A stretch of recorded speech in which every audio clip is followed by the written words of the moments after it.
آج کی بہت بڑی بریکنگ نیوز پورے ثبوت کے ساتھ میں پیش کرنے جا رہا ہوں، تو ویڈیو کو شروع سے لے کر اینڈ تک پورا دیکھیں۔ چین کا واٹر بم بھارت کو لے ڈوبا، بھارت کی 7 ریاستیں اور 30 شہر ڈوب گئے۔ ویڈیو کی تفصیلات میں آگے بڑھنے سے پہلے آپ سے چھوٹی سی گزارش ہے کہ ہماری ویڈیو کو لائک کر دیں، چینل کو سبسکرائب کر کے بیل آئیکن پر ضرور کلک کر دیں۔ ناظرین گرامی، چین بھارت پر ایک بہت بڑا واٹر بم گرانے جا رہا ہے، جس سے بھارت کی 7 ریاستیں پانی میں ڈوب سکتی ہیں۔ کہا جا رہا ہے کہ چین کا وہ منصوبہ جو انڈیا کو تشویش میں مبتلا کر رہا ہے، دنیا کا سب سے بڑا ڈیم۔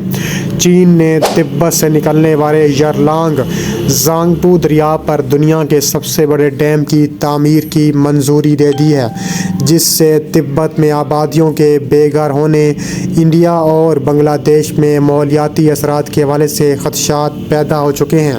یہ ڈیم یرلانگ سانگبو دریا کے نچلے حصے میں واقع ہوگا، موجودہ دنیا کے سب سے بڑے 3 گورجر ڈیم کے مقابلے میں 3 گنا زیادہ توانائی پیدا کر سکے گا۔ چین کے 3 گورجر ڈیم کی بجلی پیدا کرنے کی صلاحیت 22,500 میگا واٹ ہے، اور یرلانگ سانگپو دریا پر اس سے 3 گنا بجلی پیدا کرنے کی صلاحیت ہوگی۔ اس کے علاوہ چینی سرکاری میڈیا نے اس منصوبے کو ایک محفوظ اور ماحول دوست منصوبہ قرار دیتے ہوئے کہا ہے کہ یہ مقامی خوشحالی کو فروغ دے گا، بیجنگ کے ماحولیاتی اہداف کے حصول میں معاون ثابت ہوگا۔ تاہم انسانی حقوق کی تنظیموں اور ماہرین نے اس خدشے کا اظہار کیا ہے کہ چین جب بہت سارا پانی ذخیرہ کر لے گا، جب چین کا دل کرے گا وہ پانی چھوڑے گا، جس سے بھارت کی 7 ریاستیں اور 30 سے زیادہ شہر پانی میں ڈوب سکتے ہیں۔ کہا جا رہا ہے کہ چین اس سے پہلے بھی تبت میں کئی ڈیم تعمیر کر چکا ہے۔ تبت کا خطہ 1950 کی دہائی میں چین کے ساتھ الحاق کے بعد سے بیجنگ کے سخت کنٹرول کے زیر اثر ہے۔ تبت کی آبادی زیادہ تر بدھ مت کے ماننے والوں کی ہے، جنہوں نے ماضی میں کئی بار جبر کا سامنا کیا ہے۔ رواں سال کے اوائل میں چین کی حکومت نے ایک اور ڈیم کے خلاف احتجاج کرنے والے سینکڑوں باشندوں کو گرفتار کیا۔ ڈیم کی تعمیر کے خلاف مقامی لوگوں کا احتجاج گرفتاریاں اور مار پیٹ پر بھی ختم ہوا تھا۔ اس کے علاوہ مزید کہا جا رہا ہے کہ بیجنگ کا کہنا تھا کہ اس نے مقامی لوگوں کو دوبارہ بسانے اور معاوضہ دینے کے ساتھ ساتھ اہم مجسموں کو محفوظ مقامات پر منتقل کیا ہے۔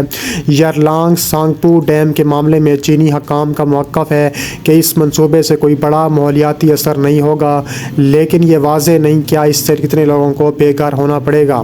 اطلاعات کے مطابق اس بڑے منصوبے کے لیے کم از کم 4 20 کلومیٹر لمبی سرنگوں کی ضرورت پیش آئے گی، جو نمچا باروا پہاڑ سے نکالی جائیں گی اور یرلانگ سانگپو کے بہاؤ کو موڑ دیں گے۔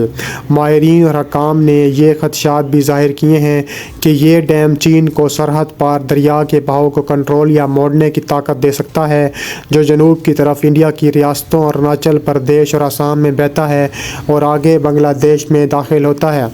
سن 2020 میں آسٹریلیا کے تھنک ٹینک لوئی انسٹی ٹیوٹ کی شائع کردہ ایک رپورٹ میں کہا گیا ہے کہ تبت سے بہنے والے دریاؤں پر کنٹرول حاصل کر کے چین انڈیا کی معیشت پر اپنی گرفت مضبوط کر سکتا ہے۔ چین کی جانب سے 2020 میں یرلانگ سانگپو ڈیم منصوبے کے اعلان کے بعد ایک سینئر انڈین سرکاری اہلکار نے بتایا ہے کہ انڈیا کی حکومت ایک بڑے بجلی کی تعمیری کا جائزہ لے رہے ہیں۔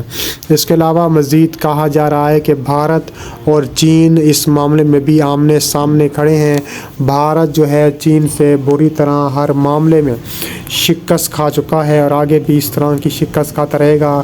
کہا جا رہا ہے کہ چین اور انڈیا کے تعلقات کے پہلوؤں اور دونوں ملکوں کی افواج کی صورتحال کے مد نظر چین نے سرحدی کشیدگی ختم کرنے کی بے انتہا کوشش کی اور اپنی سنجیدگی کا مظاہرہ کیا۔ چینی فوج پینگونگ سو جھیل بعض دوسرے مقامات سے پیچھے ہٹ گئی، لیکن عسکری اہمیت کے حامل Depsang plain, Demchok, hot spring, Gogra اور کئی دیگر علاقوں میں اب وہ پوری جنگی ساز و سامان کے ساتھ موجود ہے۔ LAC کے دونوں جانب انڈیا اور چین کے ہزاروں فوجی گزشتہ برس کے ٹکراؤ کے بعد سرحدی علاقے میں داخل ہیں۔ وہ کہتے ہیں کہ چین صورتحال کو وسیع تناظر میں دیکھنے کی کوشش کر رہا ہے، چاہتا ہے کہ دونوں ممالک برابر کے اقدامات کریں، لیکن اب چین کا صبر ٹوٹ چکا ہے، اب اسے انڈیا کے مغرور سوچ کو توڑنا ہوگا۔ انڈین فوج کی طرف سے جاری کیے گئے ایک بیان میں کہا گیا ہے کہ دونوں افواج کی بات چیت میں تصفیہ طلب معاملوں پر توجہ مرکوز کی گئی تھی۔ انڈین مندوبین نے بتایا ہے کہ LAC پر جو موجودہ صورتحال ہے وہ چین کے ذریعے باہمی معاہدوں کی خلاف ورزی کرتے ہوئے سرحدی لائن کو یک طرفہ طور پر موڑنے کے لیے بھی کافی ہے۔ اس کے علاوہ یہ لازم ہے کہ چین باقی ماندہ علاقوں میں بھی مناسب قدم اٹھا کر مغربی سیکٹر میں LAC پر پرامن بحال کرے۔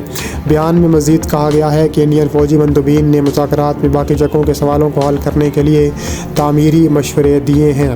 مذاکرات میں انڈیا کی قیادت لداخ خطے کے corps commander lieutenant general PJK مینن کر رہے تھے، جبکہ چین کی جانب سے شنجیانگ ملٹری خطے کے کمانڈر میجر جنرل لیو لین نے بات چیت کی ہے۔ بعض خبروں میں بتایا گیا تھا کہ انڈین فوج نے مبینہ طور پر بعض چینی فوجیوں کو کچھ دیر تک پکڑ کر رکھا تھا۔